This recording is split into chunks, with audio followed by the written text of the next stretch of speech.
What if you see any warning like this? Connection to your server failed.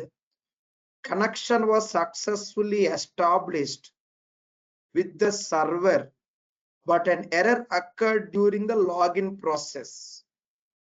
Certificate chain was issued by authority that is not trusted.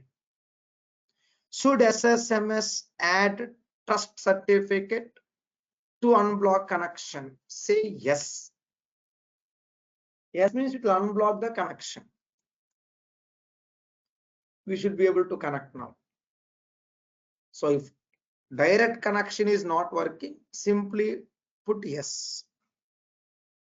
I repeat, what is that? Drop down, browse for more, select server. Okay. By default, see here, trust server certificate should be checked. By default, it should be checked. If I don't check it, and attempt to connect, you get that warning.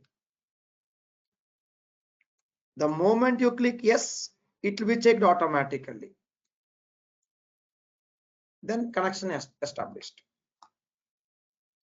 Once connection is established, we can continue our regular day-to-day activities.